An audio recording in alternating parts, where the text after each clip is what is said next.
नमस्कार। इस नए विश्लेषण में आपका स्वागत है। आज हम एक बेहद ही दिलचस्प और जटिल राजनीतिक शख्सियत की कहानी पर गौर करने वाले हैं, कुंवर प्रणव सिंह चैंपियन। एक बायोग्राफर के नजरिया से देखें तो ये कहानी किसी थ्रिलर से कम नहीं है। एक ऐसे राजनेता जो एक तरफ तो पारंपरिक शाही विरासत से आते हैं, लेकिन दूसरी तरफ उन्हें इस मॉडर्न डेमोक्रेसी में अपना रास्ता बनाना पड़ रहा है। इस पूरे एक्सप्लेनर में हम सिर्फ फैक्ट्स और सोर्सेस के आधार पर ये समझने की कोशिश करेंगे कि आखिर कैसे खुद को एक बेहद अनुशासित योद्धा विद्वान मानने वाला नेता अक्सर बड़े सार्वजनिक विवादों का केंद्र बन जाते हैं। ये सफर सच में काफी सोचने पर मजबूर कर देने वाला है। आगे बढ़ने से पहले जल्दी से देख लेते हैं कि आज के एजेंडा में हम क्या क्या कवर करने वाले हैं। हम शुरुआत करेंगे उनकी योद्धा विद्वान वाली छवि से, फिर देखेंगे आधुनिक लोकतंत्र में राजघराने की भूमिका। उसके बाद विरासत बनाम आज की सिचुएशनल राजनीति पर चर्चा करेंगे। इसके बाद हम उनके वायरल विवादों, उस एक निर्णायक मोड़ और अंत में उनके जीवन के विरोधाभासों को समझेंगे। तो चलिए पहले हिस्से से शुरू करते हैं। योद्धा विद्वान की छवि जो सच में विपत्तियों से लड़कर गढ़ी गई है। इनकी जिंदगी की शुरुआत किसी हीरो की कहानी यानी एक हीरो क्वेस्ट जैसी ही रही है। जरा सोचिए, एक बच्चा जो डिफेंस में जाना चाहता था, उसे बचपन में ही कितनी गंभीर बीमारियों ने घेर लिया। छठी क्लास में लिवर फेलियर, 7वीं में दोनों फेफड़ों में टीबी और फिर 10वीं में मिर्गी यानी एपिलेप्सी की बीमारी। जाहिर है, इन भयंकर बीमारियों ने उनके डिफेंस में जाने के सपने को तो तोड़ दिया, लेकिन यही वो मोड़ था जहां से उनके अडिग साहस और वापसी की असली कहानी शुरू हुई। जब डॉक्टर्स ने भी लगभग उम्मीद छोड़ ही दी थी, तब उनके पिता के ये कठोर लेकिन बेहद प्रेरक शब्द उनके लिए संजीवनी बने। पिता ने कहा, नियति के सामने घुटने मत टेको, आत्मानुशासन का रास्ता चुनो। इसी सीख ने उनके अंदर कुश्ती और खेलों के प्रति एक ऐसा जुनून भर दिया जिसने उनके शारीरिक और मानसिक कैरेक्टर को हमेशा के लिए बदलकर रख दिया। सच कहूं तो इसी फिलॉसफी ने उनके जीवन की नींव रखी। अब पढ़ाई लिखाई को लेकर उनका नजरिया देखिए, वो बिल्कुल अलग है। वो सिर्फ डिग्रियां हासिल करने, जिसे वो क्वालिफिकेशन कहते हैं, और असली नॉलेज के बीच एक साफ लकीर खींचते हैं। उनका दावा है कि मेडिकल, कानून और ज़ूलॉजी का जो गहरा अध्ययन उन्होंने 35 साल पहले किया था, उसके फैक्ट्स वो आज भी बिना किसी नोट्स के धड़ल्ले से बता सकते हैं। ये बौद्धिक अनुशासन ही उनके विद्वान होने के दावे को मजबूत बनाता है। आइए अब बढ़ते हैं दूसरे हिस्से की तरफ, जहां हम देखेंगे कि कैसे एक राजघराना आधुनिक लोकतंत्र में अपनी जगह बनाता है। लंडोरा की उस पारंपरिक शाही विरासत से निकलकर एक आधुनिक विधायक बनने तक का उनका ये सफर बहुत मायने रखता है। उन्होंने राजनीति में आने को सिर्फ एक करियर नहीं, बल्कि समाज सुधार का एक मिशन माना।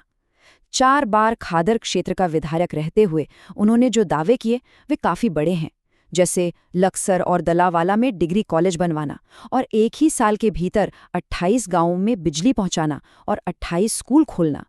इसी डेवलपमेंट के दम पर वो लोकतांत्रिक व्यवस्था में अपनी उपयोगिता साबित करने की कोशिश करते हैं। लेकिन वो मौजूदा सिस्टम को कैसे देखते हैं? उन्होंने इसके लिए एक टर्म इस्तेमाल किया है, सिस्टम डिके या राजनीतिक पतन।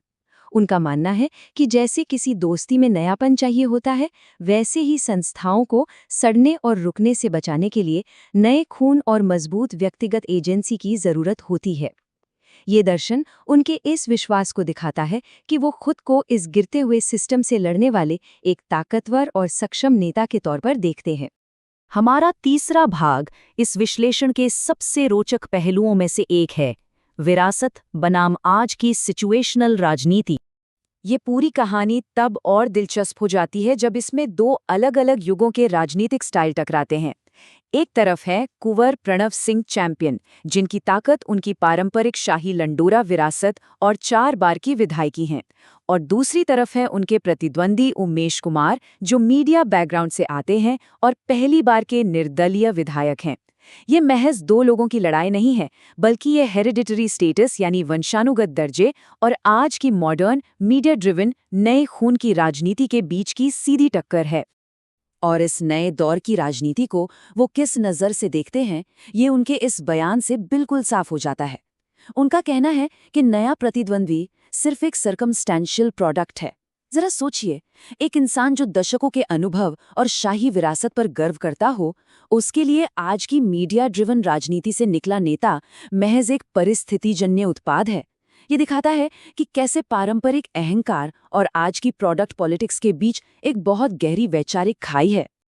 अब हम चौथे हिस्से की ओर बढ़ते हैं। यहाँ हम उन विवादों पर गौर करेंगे जिन्होंने पब्लिक के बीच उनकी छवि को काफी हद तक गढ़ा है। अगर हम 2003 से लेकर 2019 तक की घटनाओं पर एक निष्पक्ष नजर डालें, तो उनके अनुशासित दावे के ठीक उलट एक अलग ही ट्रैक रिकॉर्ड सामने आता है। उन पर मगरमच्छ को गोली मारने, होटल मालिक पर फायरिंग करने और मंत्री के घर सेलिब्रेटरी फायरिंग करने जैसे गंभीर आरोप लगे। और 2019 में तो हथियारों के साथ डांस करते हुए उनका वीडियो इतना वायरल हुआ कि पार्टी ने उन्हें सस्पेंड ही कर दिया।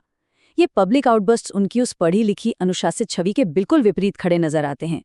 तो अब आपके और मेरे मन में ये सवाल उठना लाजमी है कि भाई, जो इंसान खुद को इतना पढ़ा लिखा, अनुशासित और योद्धा विद्वान मानता हो, वो बार बार ऐसे अग्रेसिव और हथियारों से जुड़े विवादों में कैसे फंस जाता है। उनका अपना दार्शनिक बचाव एक तरफ है और जनता के बीच वायरल होता उनका गुस्सा बिल्कुल दूसरी तरफ। ये सवाल हमें ले आता है 5वें भाग पर, वो टिपिंग पॉइंट या निर्णायक मोड़, जब ये पूरी प्रतिद्वंदिता हिंसक हो गई। गणतंत्र दिवस के आसपास का ये घटनाक्रम बड़ी तेजी से एस्केलेट हुआ। देखिए कैसे मॉडर्न सोशल मीडिया प्रोवोकेशन असल जिंदगी की हिंसा में बदल गया। शनिवार को फेसबुक पर गालियों से बात शुरू हुई, देर रात प्रतिद्वंदी ने लाइव आकर अपशब्द कहे और रविवार आते आते कैंप कार्यालय पर सीधे हथियारों से गोलीबारी हो गई। इस हिंसक टकराव का अंजाम ये हुआ कि उन्हें 14 दिन की न्यायिक हिरासत में जाना पड़ा। अब इस शूटआउट को देखने के भी दो बिल्कुल अलग नजरिए हैं। मीडिया और जनता ने इसे बिना उकसावे का एक अग्रेसिव हमला माना, वही सिस्टम डिके जिसके खिलाफ वो लड़ने का दावा करते हैं। लेकिन दूसरी ओर चैंपियन का अपना बचाव ये था कि उन्होंने ये सब अपनी दिवंगत माँ और 300 साल पुराने महल के सम्मान को बचाने के लिए किया था। उनके लिए ये राजनीति नहीं बल्कि एक्शन का रिएक्शन था। इस घटना के बचाव में उन्होंने जो स्पेसिफिक तर्क दिए हैं वो भी सुनना जरूरी है। उनका दावा है कि उन्होंने भीड़ नहीं बुलाई, बल्कि 36 अलग अलग कम्युनिटीज़ के लोग शाही सम्मान की रक्षा के लिए खुद ब खुद जमा हुए। उन्होंने विरोधियों पर पहले से छत पर पत्थर जमा करने का आरोप लगाया और कहा कि उन्होंने गोली सिर्फ सेल्फ डिफेंस में हवा में चलाई थी, किसी की जान लेने के लिए नहीं। और बाद में, ताकि उनके समर्थकों के खिलाफ पुलिस की हिंसा ना हो, उन्होंने खुद ही सरेंडर कर दिया। और अब हम अपने आखिरी हिस्से पर पहुंच गए हैं, छठा भाग, विरोधाभास की विरासत। इतनी सारी राजनीतिक उथल-पुथल, विवादों और जेल जाने के बावजूद उनके संकल्पों को देखिए। 70 साल की उम्र तक अपने सीने का माप 60 इंच करने का उनका एक अजीब लेकिन पक्का लक्ष्य है। ये सिर्फ एक नंबर नहीं है, ये उनके बचपन की बीमारियों से लड़ने, पिता की दी हुई सीख और उनके उस जुनूनी कॉम्पिटिटिव स्पिरिट को दिखाता है जो किसी भी राजनीतिक तूफान के आगे झुकने को तैयार नहीं है। इस पूरे एक्सप्लेनर का सबसे बड़ा टेकअवे यही विरोधाभास है। एक तरफ वो एक उच्च शिक्षित 4 बार के विधायक हैं जो पारंपरिक सम्मान और अपनी विरासत के लिए मजबूती से खड़े हैं। यह एक रॉयल बायोग्राफर का नजरिया है। लेकिन वहीं दूसरी तरफ आज का 24 घंटे चलने वाला आधुनिक न्यूज़ साइकिल उन्हें एक ऐसे नेता के तौर पर दिखाता है जो अपनी ही आक्रामकता और सोशल मीडिया के वायरल आक्रोश में बार बार उलझकर जवाबदेही का सामना कर रहा है। तो जाते जाते ये विश्लेषण हमें एक बहुत ही गहरे सवाल के साथ छोड़ जाता है। क्या आज की ये मॉडर्न पॉलिटिक्स सच में व्यक्ति की योग्यता को इनाम देती है, या फिर ये एक ऐसी मशीन बन चुकी है जहां पारंपरिक विरासत और व्यक्तिगत चरित्र अंततः सोशल मीडिया के वायरल आक्रोश और ड्रामे में खींचे चले आते हैं? आप भी इस पर जरूर सोचिएगा। हमारे इस एक्सप्लेनर से जुड़ने के लिए आपका बहुत बहुत धन्यवाद।